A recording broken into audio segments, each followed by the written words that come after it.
আসসালামু আলাইকুম এভরিওয়ান, আশা করতেছি সবাই অনেক বেশি ভালো আছেন। সো আমরা কিভাবে আমাদের যে ক্যান্ডেল রয়েছে সেই ক্যান্ডেলের কালার কিভাবে চেঞ্জ করতে পারি সেটাই আমরা আজকে কাইন্ডলি দেখব। ফার্স্ট টাইম আপনার ইন্টারফেসটা এভাবে থাকবে। এভাবে থাকার পরে যে এখানে আপনি ক্লিক করবেন, ক্যান্ডেলে ক্লিক করার পর এখানে ক্যান্ডেলস দিয়ে দেবেন। দিয়ে দেওয়ার পর যে এখানে ক্যান্ডেলস হিসাবে আসবে, আসার পর আপনি চলে যাবেন এখান থেকে প্রোফাইলে যাওয়ার পর এই যে এখানে প্রোফাইল বাটন আছে, এখানে ক্লিক করবেন। এখানে ক্লিক করার পরে এখানে সেটিংস অপশন আছে, এখানে ক্লিক করবেন।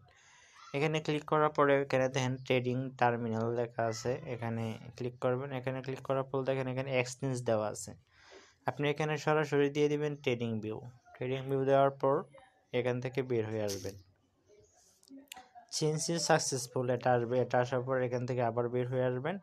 বের হয়ে আসার পর ক্যান্ডেলে আসবেন। ক্যান্ডেলে আসার পর আপনি এখান থেকে ইউএসডিতে ক্লিক করবেন বা যে কোনো একটা মার্কেটে ক্লিক করবেন।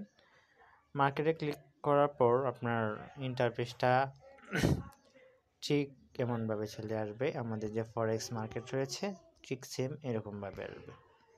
এই দেখেন আমার ক্যান্ডেলের কালার অলরেডি চেঞ্জ হয়ে গেছে। এছাড়াও যদি আপনারা কালার যদি চেঞ্জ না হয় তাহলে আপনি যে এখানে সেটিং বাটনে ক্লিক করবেন। সেটিং বাটনে ক্লিক করার পরে এখানে আবার সেটিংয়ে ক্লিক করবেন।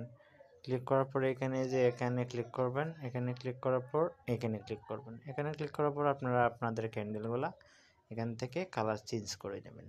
সো আজকে ভিডিও এ পর্যন্তই। সবাই অনেক বেশি ভালো থাকবেন। আসসালামু আলাইকুম।